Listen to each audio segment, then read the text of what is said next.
All right, hey guys, what's going on? So this is probably going to be one of the more difficult videos to make in terms of the arm action, just because you start talking about it, you start talking about like the timing, you start talking about the positioning, and it's tough to instruct because, again, the goal for me is to create athletes, right? To create athletes that are free, that are loose, and that they're able to consistently repeat the movement patterns that they want because of that. Now, when you start talking about timing and positioning of which, of when and where, like what things occur, right?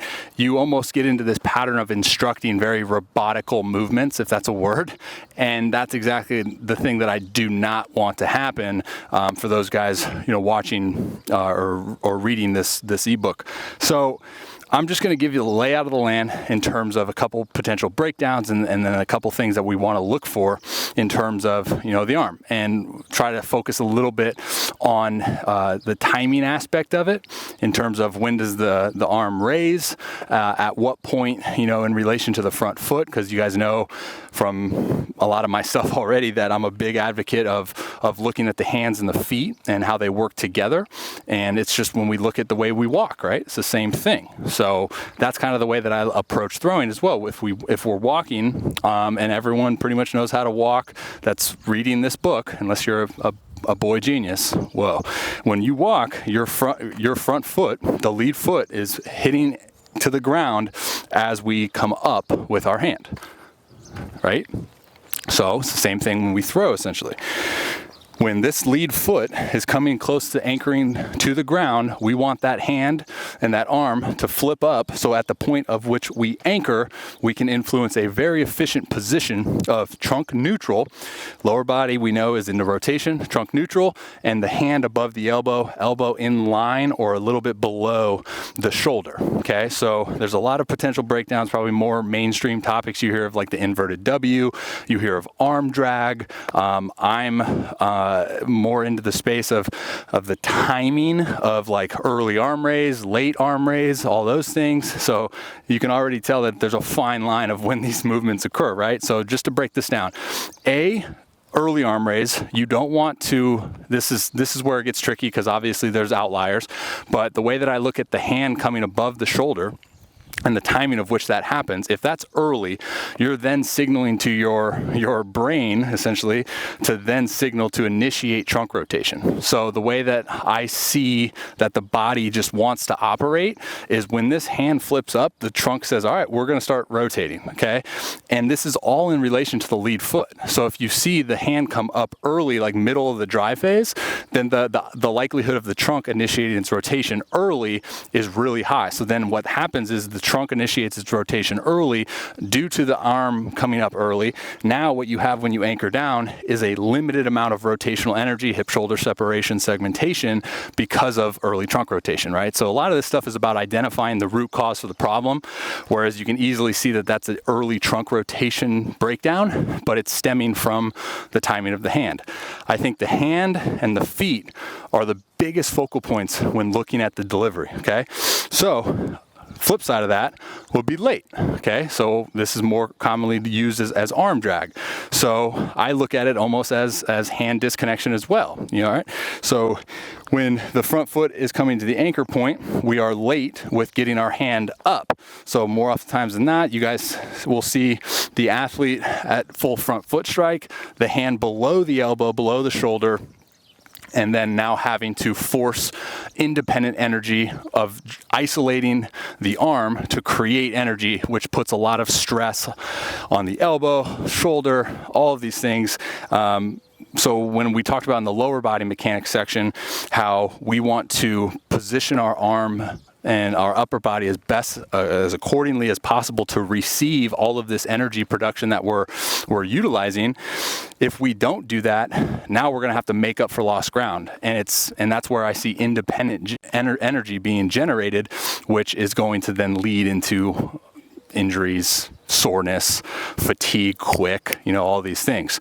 So that's late, early, and then what you have in terms of positioning is like a disconnection, right? So hand disconnection, elbow disconnection, not elbow disconnection, arm disconnection, or obtuse elbow. So when we're front foot anchors, our hand is outside 90. Essentially. So obtuse, you're making an obtuse angle with your arm. So the goal, and to best leverage the arm with all of this energy that we're utilizing, is to get inside 90 and cushion the load on the elbow. If not, then we're going to increase the capacity, increase the load on the elbow, and it's probably going to force us to fly out a little bit with our front side if we're here. So the likelihood of getting into that repeatable and consistent slot, if our hand is obtuse and a little bit disconnected, is very slim comparative to inside 90, boom, leveraging. You also take into the consideration that if you're outside 90, obtuse elbow, disconnection,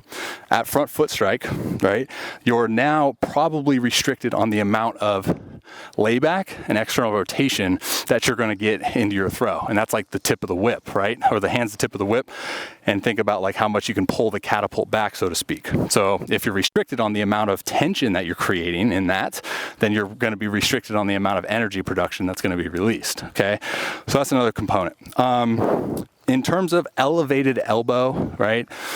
In terms of inverted W, there's always a fine line, okay?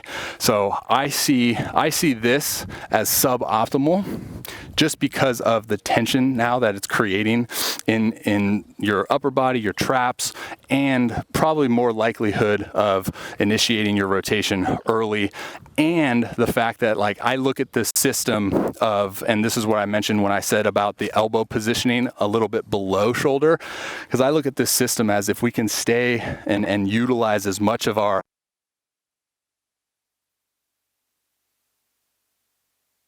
of your body, not outside of your body, but if you're trying to do a task that requires a little bit of strength, you're probably going to get closer to your body, right? Closer to this energy, right? It's the same thing that I look for. Like if I have my arm like this and I were to have someone pull my hand away, it's going to be easier for them to pull my hand away from my arm or from my bicep as if I was here compared to up here, right? I have more leverage, more strength here. It's the same thing that I look at when I look at like my elbow positioning and my hand positioning.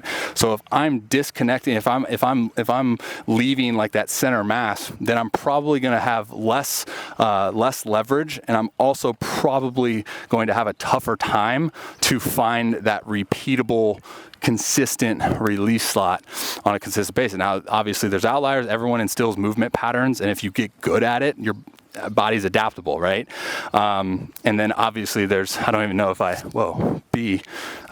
need to get into the injury piece to, like an inverted W. I look at it the same as if you're inverted W, especially inverted W at front foot strike, now you're really putting stress on the elbow. A couple other pieces to this is looking at early pronation versus late pronation. It's funny because we talk about launch and we actually want late launch. We want late launch and shoulder extension, not early launch, limited extension, but we want early pronation, not late pronation, okay? So just to give you some context, I think a lot of times the body's gonna naturally induce pronation after release. This is on a lot of pitches, but on some rare instances, people will actually pronate late, which is gonna then induce bicep pain. So if you had your arm like this, flexing your bicep, and then you go to pronate your hand, you'll feel your bicep completely relax. So it's the same thing when we get into our throw. If we are not early with our pronation, then we're going to induce more contraction of the bicep, which is then going to promote soreness, and then the bicep's going to break down, and then it's probably going to put the stress on something else that's not capable of taking on as much stress, okay? So we want early pronation, not late pronation. We want late launch, not early launch, okay? So I see this 99% of the time, it's a byproduct of something happening, you know, in the early stages of the delivery. But just to give you context, late launch is when we get as much extension as possible.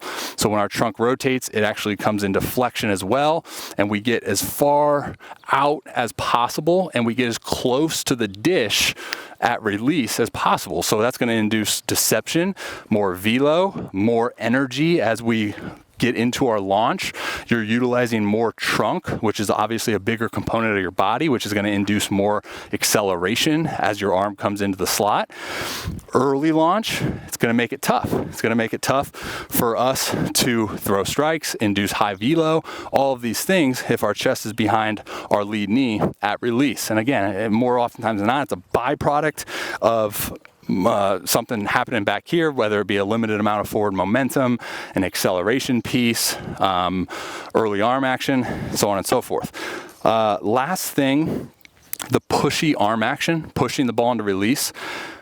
This is the same thing. 99.9% of the time, in my personal opinion and observation, pushing the ball into release, pushy arm action, is a byproduct of initiating your trunk rotation early. Okay, now obviously there's the 0.01% of the time where it actually is a mechanical issue of the arm action, which can be addressed, as we'll refer to a couple times here within this book.